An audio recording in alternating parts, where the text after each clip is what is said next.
नमस्कार साथियों, आप सभी का स्वागत है। आज हमारा दिन 19वां है 100 दिन के इन वीडियो लेक्चर में यूपी कांस्टेबल 32,679 का जो एग्ज़ाम जून 2026 में प्रस्तावित है 8, 9, 10 जून को। आज 19वां दिन है। आज हम देखेंगे 10 क्वेश्चन यानी कि 181 से 190 तक के प्रश्न। टोटल 18 दिन का हमारे वीडियो लेक्चर हो चुके हैं। प्रत्येक वीडियो में 10 क्वेश्चन हम बनाते हैं। तो आज का पहला क्वेश्चन आपकी स्क्रीन पे क्या है, क्वेश्चन को मैं पढ़ देता हूँ।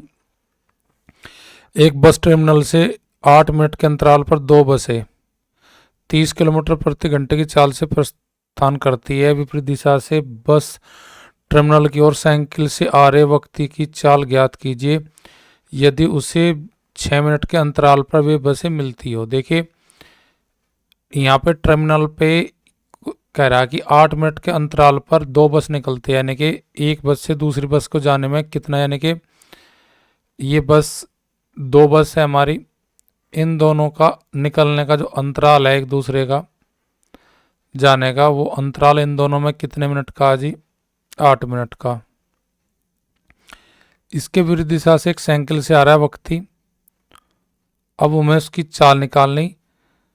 अब ये कह रहा कि उस वक्त की चाल ज्ञात कीजिए। देखिए सवाल थोड़ा सा टेक्निकल ही है।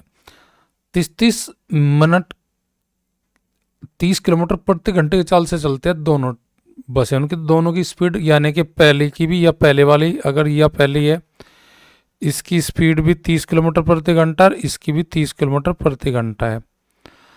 और इन दोनों के निकलने में, इनके छूटने में, प्रस्थान करने में कितने मिनट का अंतर होता है जी? 8 का। अब ये कह रहा कि यह बस मिलने के जस्ट 6 मिनट बाद दूसरी बस मिलते है इस आदमी को, यानी कि वे बस तो निकलते हैं 8 मिनट के अंतराल पे, पर लेकिन वक्त को मिलती है एक बस दूसरे को कितने में? 6 मिनट में। तो देखे सवाल में 8 मिनट में एक बस जो 30 किलोमीटर की चाल से जा रही है उसने कितनी दूरी तय करी होगी? 30 किलोमीटर प्रति घंटा चाल गुना समय, समय यानी कि 8 मिनट में कितनी दूरी तय करी होगी बस ने? मिनट का घंटे बनाएंगे तो भाग करेंगे 8 मिनट को 60 से, तो ये हो जाएगा हमारे पास 8 मिनट की जो दूरी है वो 4 किलोमीटर की है, यानी कि उन दोनों बस का जो गैप होता है दूरियों का वो होता है जी 4 किलोमीटर का 8 मिनट में। तो 8 मिनट में गैप करती है बसें 2 पर, लेकिन जब विपरीत दिशा से एक आदमी आ रहा है, बस की चाल 30 है तो वक्त की भी साइकिल की कुछ चाल होगी, तो दोनों की चाल जुड़ गया, यानी कि इसकी चाल अगर मैं x किलोमीटर प्रति घंटा मान लूँ तो दोनों की चाल जुड़ गया, वो 4 किलोमीटर उनके द्वारा तय किया जाता है कितने मिनट में जी? 6 मिनट में। यानी कि पहली बस से बाद या ए बस ये बी, ये उस वक्त को मिलती है 6 मिनट के अंतराल पे, यानी कि ये 4 किलोमीटर जो बस 30 किलोमीटर प्रति घंटे की चाल से 8 मिनट में तय करती है, वही 4 किलोमीटर बस प्लस आदमी यानी कि साइकिल से जो आ रहा है वो तय किया जाता है 6 मिनट में। अब देखिए इसकी मुझे स्पीड निकालने के लिए दूरी बटे, यानी जो 4 किलोमीटर है ये 6 मिनट में तय किया तो कितनी स्पीड तक किया होगा?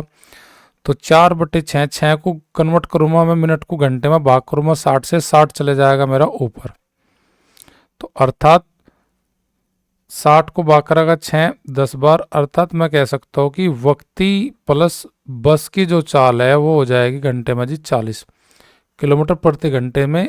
6 मिनट में 4 किलोमीटर दूरी अगर तय की है, 6 मिनट में 4 किलोमीटर दूरी तय की है, तो इसका मीन्स है कि बस प्लस साइकिल से जो व्यक्ति आ रहा उन दोनों की चालों का योग 40 किलोमीटर प्रति घंटा है। अब उसमें बस की चाल कितनी है जी? 30। अगर मैं 40 में से 30 घटा लेता हूँ, 30 किलोमीटर बस की घटा लेता हूँ, तो आदमी की चाल बच जाएगी कितनी जी? जो साइकिल से आ रहा है उसकी चाल है जी 10 किलोमीटर प्रति घंटा, यानी कि वक्त की चाल जो साइकिल से आ रहा जिसकी मुझे निकालनी थी उसकी चाल है जी 10 किलोमीटर प्रति घंटा। यानी कि सवाल का जिस्ट है कि जो बस अकेली 8 मिनट में 4 किलोमीटर तय करते हैं, वो ही 4 किलोमीटर बस प्लस आदमी जो साइकिल से आ रहा उसे तय करने में कितना समय लगता है? 6 मिनट। तो 6 मिनट में अगर 4 किलोमीटर जा रही तो अर्थात इसका मीन्स है कि वो 40 किलोमीटर प्रति घंटा बस प्लस जो साइकिल से आ रहा उनकी चालों का योग है। बस की मुझे ऑलरेडी दी गई है 30 घटा 40 में से जो 30 से अधिक है वह मेरी किसकी चाल है जी? आपकी वक्त की चाल है जो साइकिल से आ रहा। एक वस्तु का अंकित मूल्य कितना है जी, 660 रुपये है जी। दुकानदार उस पर 20% की छूट करता है, फिर भी उसे 10% का लाभ होता है। नु कह रहा 570 रुपये 40 में बेचा जाता तो उसे कितने परसेंट का लाभ होता। तो मुझे पहले क्रय मूल्य निकालना पड़ेगा। अब अंकित है मेरे पास कितना जी, 660, उस पे 20% की छूट का मतलब यानी कि 660 का 80% अब बेच रहा, और यहाँ पे बेचने पे भी क्या परसेंट का लाभ हो रहा जी, 10% का। 10% का लाभ का मीन्स यानी जो भी यहाँ पे मेरी वैल्यू आओगी उसका जो मान होगा वो मान होगा जी 10% के लाभ का, यानी कि 100 + 10। तो मैं कह सकता हूँ 660 का 80% जो वैल्यू आएगी वह आओगी जी 110% के। उसे 110% से भाग करके अगर मैं गुना 100 की कर दूं तो वो मेरा क्रय मूल्य आ जाएगा।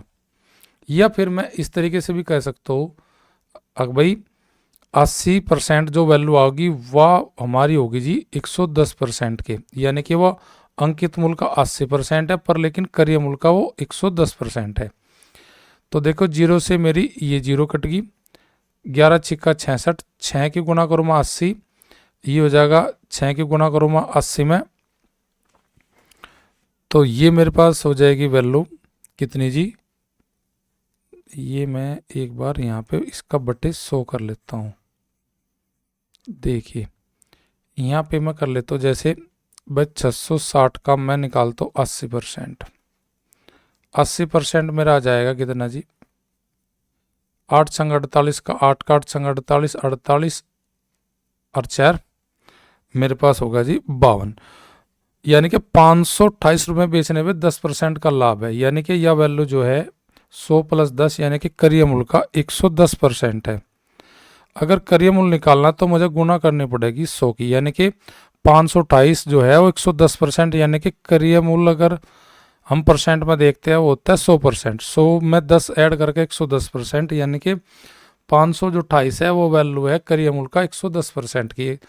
तो इसे मैं सोल्व करूँगा। अब 11 चौक 44 का 4 का बच गया मेरे पास 8 हो गए 88, 11 अठाऊ 88, 48 गुना करूँ मैं 10 में तो कह सकता हूँ मैं जी 480 रुपये की वह वस्तु है, यानी कि उसका क्रय मूल्य CP 480 रुपये है। 480 की वस्तु अगर 570 रुपये 24 पैसे में बेची जाती तो कितने रुपए का लाभ होता। तो इनमें अंतर करेगा, ये हो जाएगा जी 24 और ये हो जाएगा 0 और ये हो जाएगा 17 में से 8 जाएगा 9, 90 रुपये 24 पैसे। और मेरा लाभ और हानि हमेशा निकलता है क्रय मूल्य पे। लाभ के रुपए बटे क्रय मूल्य यानी कि 480% निकालने के लिए गुना 100, ये 2 जीरो हमारी दोनों पॉइंट को कैंसिल कर देगी। अब एक के बाद मेरा दशमलव का होगा तो मैं एक जीरो को साइड में रख के 48 से भाग करता हूँ। 48 दूनी 96 हो जाएगा। 2 वाली ऑप्शन तो मेरी नहीं होने की जिसमें 2 लिखा है, तो यानी कि मैं क्या 9024 को 48 से भाग करता हूँ तो मेरे पास भागफल कितना आएगा जी 48 से कम 48 2 और यहाँ पे मेरे पास हो जाएगा जी 4, यहाँ पे 2 तौरमा।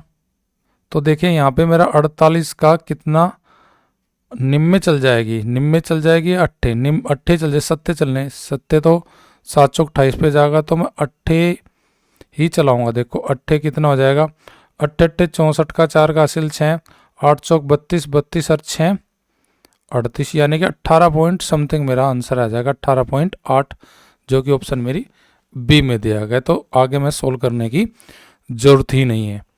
अगला क्वेश्चन मेरा बहुत ही सिंपल है, बहुत ही इजी है, तो आप इसका आंसर इजीएस्ट क्वेश्चन है, इसका आंसर कमेंट में छोड़िए। मैं भी देखता हूँ कितने आप लोग इस वीडियो को वॉच कर रहे हैं और कितने लोग सही आंसर देंगे इस क्वेश्चन का, क्वेश्चन नंबर 3 का। क्वेश्चन नंबर 4 मुझे दिया गया, एक वित्तीय दाता साधारण ब्याज पर ऋण राशि देने का दावा करता है, लेकिन प्रत्येक 6 महीने बाद मूलधन की गणना करते समय ब्याज जोड़ देता है। यदि 20% प्रति वार्षिक दर से ब्याज जोड़ रहा है तो ब्याज की प्रभावी दर क्या है। देखो अगर सपोज करो आपके पास 100 रुपये मूलधन है और आप 20% अगर पूरा 1 साल तक रहेगा तो जब 20 लगेगा। अगर 6 महीने का देखें तो मूलधन गुणा दर गुणा समय 6 महीने के बनाओगे साल बटे करेंगे 12 और बटे 100 से 100 कैंसिल होगा, 6×12, 20 का 10, यानी कि 10 रुपये 6 महीने में ब्याज मिला। अब ये 100 रुपये में 10 रुपये और जोड़ देगा, यानी कि अब हो जाएगा मूलधन 110। फिर वही 20% साल के लिए 6 महीने का देखा कितना ब्याज बनेगा, 6/12 साल बनाएगा और गुना 100। 0 से 0 कट गई, इस 0 से यह 0 कट गई, 6×12 2 और 2 से ये 2 कट गया मेरा, यानी कि अगले 6 महीने का मेरा ब्याज मिलेगा 11। तो पूरी साल मुझे ब्याज मिला कितना, 11 और 10 का जोड़ यानी कि 21 रुपये का ब्याज मिला 100 रुपये के मूलधन पर। तो 21/100% काटने के लिए गुना 100। तो मैं कह सकता हूँ इस प्रकार जो मेरी प्रभावी दर जो चल रही सवाल में वह चल रही जी 21%। 21 का मेरे लिए ऑप्शन हो जाएगा ऑप्शन सी। क्वेश्चन नंबर 5, 600 एक छात्र 600 पूर्णांक में से 1.5 से अंक प्राप्त करता है, यानी कि 600 की परीक्षा है, पूर्णांक टोटल नंबर 600 है, इसमें 1.5 से अंक प्राप्त करता है और वो 50 अंकों से अनुत्तीर्ण घोषित कर दिया जाता है। तो उत्तीर्ण का प्रतिशत ज्ञात कीजिए। तो देखिए हमारे पास 1.5 से अंक प्राप्त करता है और 50 अंकों से फेल होता है, तो बहुत इजी सी बात है। उसके 50 अंक कम है, अगर 50 अंक उसे मिल जाते तो वो हो जाता है जी पास, अर्थात 200 अंक पर पास होगा। और कितने में से लाने 200 जी, 600 में से लाने मुझे 200, 600 में से 200 लाने तो कितना परसेंट मुझे पास के लिए कितना परसेंट चाहेगा, 200 देखो 600 का कितना परसेंट है, तो यहाँ पे हो जाएगा मेरा 3 तो जब 100 को भाग करूँगा तो मेरा आंसर आ जाएगा 33 से 1/3%, यानी कि पास होने के लिए मुझे कितने परसेंट अंक लाने पड़ेंगे, 33 से 1/3। तो मेरी ऑप्शन जो है 33% दे रखी, यही मेरा आंसर हो जाएगी। तो ये हो जाएगा 33 सही, ऑप्शन ये मेरी गलत है, राइट हो जाएगा 33 सही 1/3, जो कि मेरी ऑप्शन ए राइट हो जाएगी। ये जो 33% दे रखा है उसका सही आंसर हो जाएगा 33 सही 1/3 मेरा आंसर। नेक्स्ट क्वेश्चन देखते हैं। 3 संख्या 1, 2, 3 के अनुपात में दूसरी और तीसरी का औसत है जी 45। दूसरी और तीसरी यानी कि ये मैं मान लेता हूँ x, ये 2x, ये 3x, 2x प्लस 3x को जोड़ूंगा और औसत निकालने के लिए बटे 2 करूँगा, 2 संख्या जोड़ी तो इनका औसत मेरा 45 है। मुझे बताना पहली और दूसरी का औसत, यानी कि x प्लस 2x का औसत निकालना, तो बटे करूँगा मैं 2 का। तो पहले x की वैल्यू निकालना है तो 2 की गुना करूँगा मैं 45 में, 45 का डबल हो जाएगा 90। 90 का मतलब 3 और 2 5x का वैल्यू बराबर है किसके जी 90 के। तो x की वैल्यू हो जाएगी, जब 5 से 90 को डिवाइड करेंगे तो 18 पंजे 90, यानी कि x बराबर मेरा क्या हो जाएगा जी 18। x का मान अगर 18 है मेरा, तो यहाँ दूसरी तीसरी का निकालना, दूसरी और पहले और दूसरी का औसत निकालना, तो x का मान 18, 18 का डबल 36, यानी कि 36 प्लस 18 बराबर 54 और 54/2 का मतलब हो जाएगा 27। तो जो पहले और दूसरे अंक का जो औसत आएगा वो आएगा मेरे पास 27। 27 के लिए ऑप्शन मेरी है जी ऑप्शन बी। क्वेश्चन नंबर 7, बड़ी से बड़ी संख्या कौन सी है जिसे 2042 और 233 से भाग देने पर शेषफल 18 और 13 प्राप्त होते हैं। देखिए सवाल करने का तरीका क्या है, इसे 18 पहले में से घटाए, तो यानी कि ये मेरे पास हो जाएगा जी 12 में से 8 जाएगा 4 और 3 में से 1 जाएगा 2 और 0, यानी कि 2024 वह संख्या होगी जो पूरी कटेगी। 233 में से अगर 13 घटा लो तो वह संख्या बचेगी मेरे पास जो कंप्लीट कटेगी, यानी कि 220। अब देखे 220 को कौन कौन सी ऑप्शन मेरी भाग कर सकती है, ना तो भाग करेगी 66, ना करेगी 88। जो भाग करेगी वो करेगी 22 इसे भाग कर देगी और 22 44 इसे भाग कर देगी। अब देखो 22 44 में कौन सा होगा, तो पहले 22 से इसे भाग करके देखते हैं।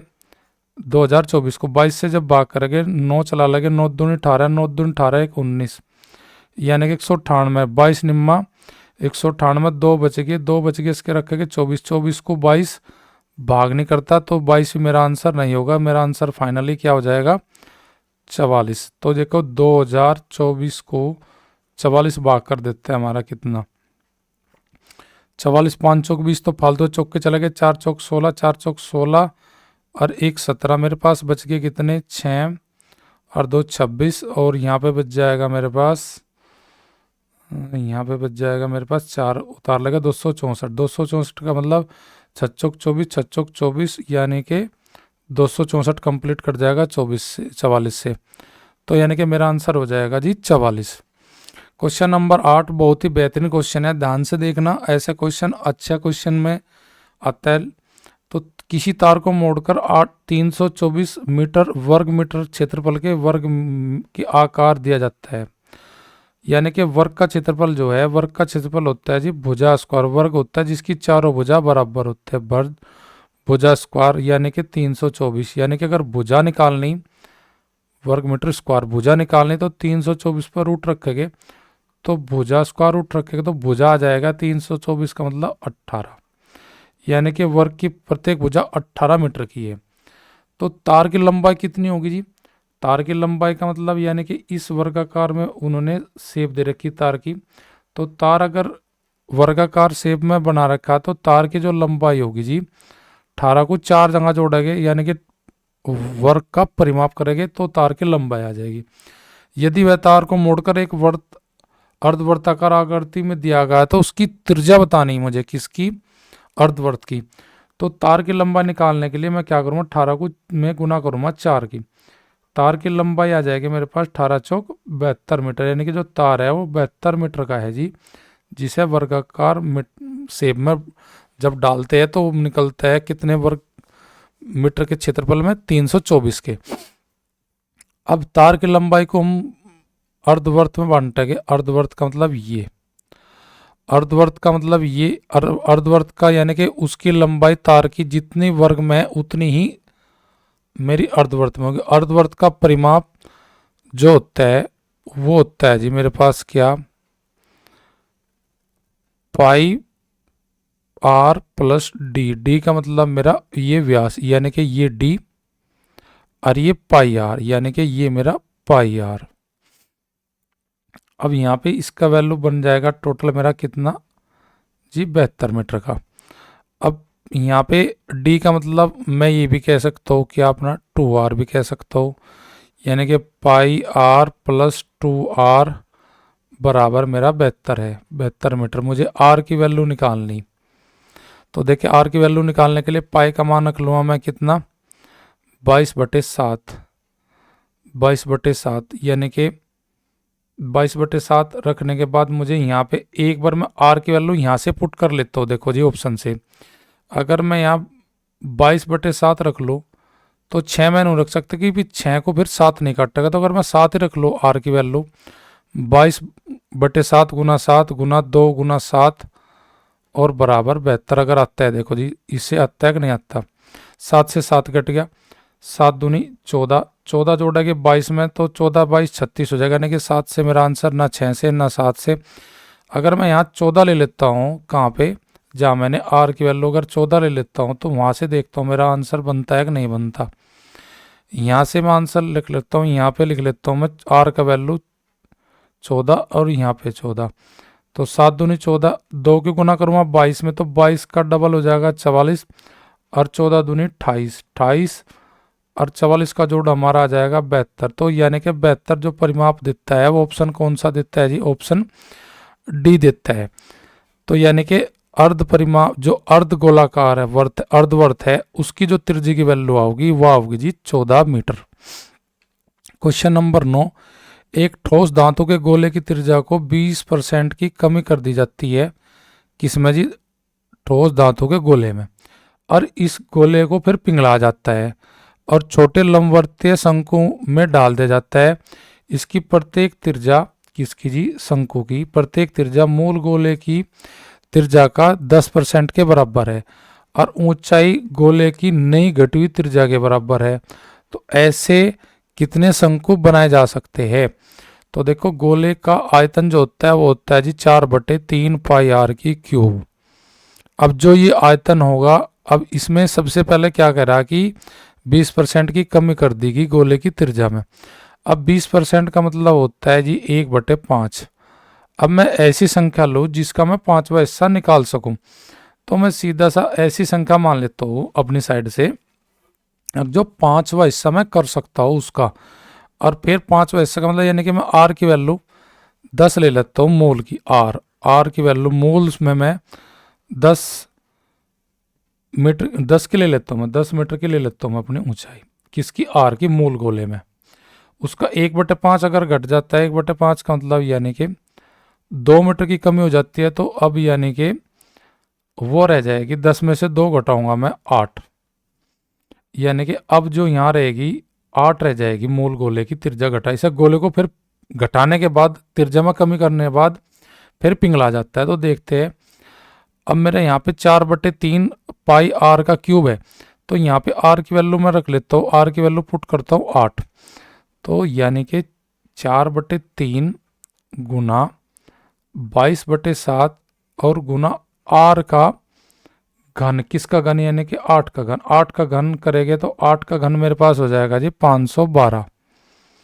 512 यानी कि 8 का क्यूब कर लेंगे जब हम, तो हमारे पास हो जाएगा 512। तो ये तो होगा मेरा गोले का जो पिंगला का जो आयतन बना, उस आयतन से अब मैं क्या बनाऊंगा, लंबवर्तीय शंकु। अब शंकु का जो प्रत्येक त्रिज्या मूल गोला यानी कि जिसकी त्रिज्या 10 की थी आर, उसका 10वां हिस्से के बराबर है, यानी कि 10 का 10वां हिस्सा, 10 का 10वां हिस्सा जो देखते हैं, अगर 10 का मूल उसकी आर 10 थी तो उसका 10वां हिस्सा यानी कि 1, यानी कि एक जो मान होगा, एक मान होगा जी किसकी, त्रिज्या का लंबवर्तीय शंकु की। अब नु कह रहा है उसकी ऊंचाई जो होगी घटे गोले की, जो नए घटे गोले की नई त्रिज्या है, नई त्रिज्या का मतलब 8, यानी कि उसकी एच जो हो जाएगी शंकु की, एच का मान हो जाएगा जी 8। अब आर तो हो जाएगी मेरे शंकु की, आर की वैल्यू 1, तो शंकु का आयतन से अगर इस पूरे गोले का आयतन को भाग करें जो पिघला हमने, तो हमारे पास पता लग जाएगा कितने शंकु बना सकते हैं। तो 1/3 पाई यानी 22/7, आर की वैल्यू यानी कि यहाँ पे कितनी हो जाएगी, 1 का स्क्वायर 1, और एच मेरे पास कितनी है जी 8। अब देखिए 3 से 3 कैंसिल होगा, ये 7 मेरा ऊपर चले जाएगा घूम के, 22/7 से, सॉरी 22/7 है, 22/7 निकाल लूँगा मैं, काट दूंगा। यहाँ पे 1, यहाँ पे 8, 8 को भाग करूँगा 4 से, तो ये मेरे पास हो जाएगा 2, और जब मैं 2 से भाग करूँगा 512 को, तो मेरे पास आ जाएगा जी 256। तो इस प्रकार के मैं छोटे छोटे शंकु कितने बना सकता हूँ जी, 256। 256 मेरी कौन से ऑप्शन में दिया गया है जी, ऑप्शन सी में दिया गया है। तो क्वेश्चन अच्छा था, बस आपको अपनी तरफ से कोई भी गोले की त्रिज्या ऐसी मान लेनी जिसका पांचवा हिस्सा हम निकाल सकते हैं। जैसे मैं 10 ली, 10 का पांचवा हिस्सा 2 घटा दी यानी कि 8 रहेगी। अब गोले को 8 की रेडियस से निकालते हैं, 4/3 पाई का वैल्यू रख के यहाँ पे मान, तो 4/3 और पाई का मान रख सकते हैं दोनों को, क्योंकि शंकु का पाई से पाई वैल्यू कट जाएगी।